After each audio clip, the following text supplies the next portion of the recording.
Back హైదరాబాద్లోని పాత బస్తీలో జ్యూస్లో మత్తుమందు కల్పించిన వ్యక్తి కోసం పోలీసులు ముమ్మరంగా గాలిస్తున్నారు.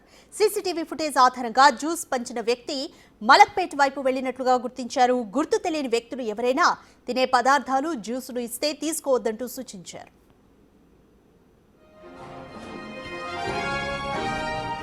పాత బస్తీలో జ్యూస్లో మత్తుమందు కలిపి చెంచల్గూడ ఏరియాలోని పలు షాపుల్లో ఇళ్లలో జ్యూస్ పంచాడు ఆ వ్యక్తి.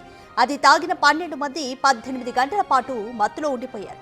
ఈ ఘటనపై పోలీసులకు బాధితులు ఫిర్యాదు చేయగా దర్యాప్తు చేస్తున్నారు.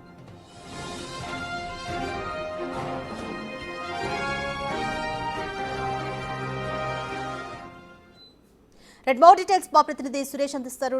సురేష్, పాత బస్తీలో ఒక వ్యక్తి జ్యూస్ లో మత్తు మందు కల్పించారు. 12 మంది వరకు కూడా ఆ జ్యూస్ తాగి 18 గంటల పాటు మత్తులో ఉండిపోయారు. అంటే ఏ ఉద్దేశంతో జ్యూస్ కలిపినట్లుగా తెలుస్తుంది? పోలీసులు ఏం చెప్తున్నారు? దీనిపైనే పోలీసులు విచారణ చేస్తున్నారు. ఆ వ్యక్తి ఇచ్చినటువంటి జ్యూస్కు సంబంధించి శాంపుల్స్ ఇప్పటికే సేకరించారు. వాటిని ఫోరెన్సిక్ ల్యాబ్కి పంపించడం జరిగింది.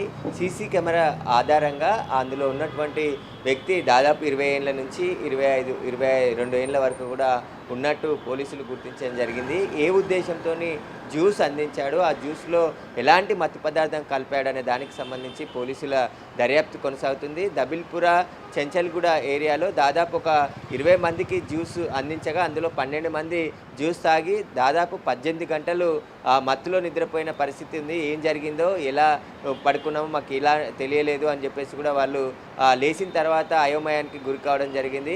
ఆ అబ్బాయి ఇచ్చిన జ్యూస్ తాగడం వల్లే మాకు ఇలా జరిగింది అని చెప్పేసి కూడా పోలీసులకు ఫిర్యాదు చేయడం జరిగింది. దబిల్పుర పోలీసులు కేసు నమోదు చేసుకొని దర్యాప్తు చేస్తున్నారు. ఏదైనా చోరీ చేయడానికి వచ్చాడా, లేకుంటే ఏ పని చేయడానికి ఇక్కడికి వచ్చి ఆ జ్యూస్లో మత్తుమందు కల్పించాడనే దానికి సంబంధించి పోలీసులు కూడా ఆరా తీస్తున్నారు. ఆ వ్యక్తి ఎవరు అనేది మాకు తెలియదు, ఖురాన్ చదివి నేను పూర్తి చేశాను కాబట్టి ఆ ఆనందంలో మీకు జ్యూస్ ఇస్తున్నానని చెప్పేసి స్వయంగా ఒక బాటిల్లో జ్యూస్ తీసుకొచ్చి అందులో గ్లాసులలో పోసి ఇచ్చే ప్రయత్నం చేశాడు. అవి సీసీ కెమెరాల్లో కూడా షాపులలో రికార్డ్ అయ్యాయి. కొంతమంది తాగలేదు, మేము జ్యూస్ తాగము అని చెప్పేసి డైరెక్ట్గానే అతనికి చెప్పడంతో వెనకాల ఉన్నటువంటి ఇళ్లలోకి వెళ్ళి కూడా జ్యూస్ అందించే ప్రయత్నం చేశాడు. అలా మొత్తం 12 మంది జ్యూస్ తాగారు. ఈ జ్యూస్ తాగిన వాళ్ళంతా కూడా జ్యూస్ తాగిన తర్వాత 18 గంటల వరకు కూడా నిద్ర లేవలేదు. వాళ్ళు మత్తులోనే ఉండిపోవడం జరిగింది. కొంచెం అనారోగ్యానికి కూడా గురయ్యామని చెప్పేసి కూడా పోలీసులకు ఫిర్యాదు చేయడం జరిగింది. అసలు ఎవరు ఆ వ్యక్తి, ఎందుకు వచ్చాడు ఇక్కడికి, ఆ పరిసర ప్రాంతాల్లోనే ఎందుకు తిరిగి జ్యూస్ ఇచ్చాడు, ఏదైనా చోరీ చేయడానికి వచ్చాడా, లేకుంటే ఇంకేమైనా అఘాయిత్యం పాల్పడడానికి వచ్చాడనే దానికి సంబంధించి పోలీసులు సీరియస్గా తీసుకొని ఆ వ్యక్తి వెళ్ళిన రూట్ అంతా కూడా సీసీ కెమెరాల ఫుటేజ్ని సేకరించడం జరిగింది. ఇతర రాష్ట్రాల నుంచి ఏమైనా వచ్చాడా, లేదంటే ఇదే ప్రాంతానికి చెందిన వ్యక్తి అనే దానికి సంబంధించి దర్యాప్తు కొనసాగుతుందని చెప్తున్నారు. వారం రోజుల క్రితం ఈ ఘటన జరిగినప్పటికీ ఇప్పటి వరకు ఇంకా ఆ వ్యక్తి ఆ జాడనైతే ఇంకా తెలియలేదని చెప్పేసి కూడా పోలీసులు చెప్తున్నారు. అతని కోసం గాలిస్తున్నాము, ఎవరైనా ఆ సీసీ ఫుటేజ్ ఆధారంగా తెలిస్తే పోలీసులకు సమాచారం ఇవ్వాలని చెప్పేసి కూడా పోలీసులు చెప్తున్నారు. ఎవరైనా గుర్తు తెలియని వ్యక్తులు జ్యూస్ కానీ తినే పదార్థాలు కానీ ఇస్తే తినకూడదు అని చెప్పేసి పోలీసులు సూచన కూడా చేయడం జరిగింది.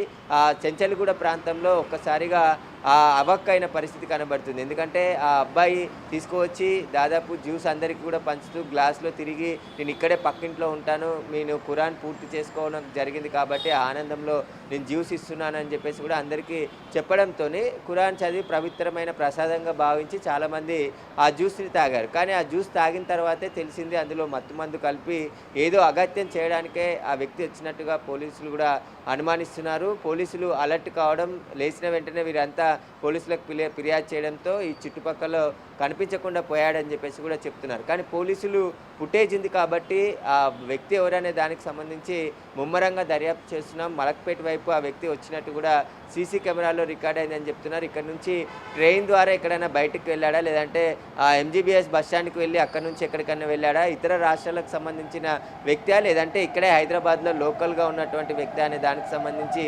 దబిల్పుర పోలీసులు అయితే ఇన్వెస్టిగేషన్ చేస్తున్నారు. త్వరలోనే ఆ వ్యక్తిని అరెస్ట్ చేసి పూర్తి వివరాలు కూడా రాబట్టే ప్రయత్నం చేస్తామని చెప్పేసి పోలీసులు చెప్తున్నారు. Thank you Suresh.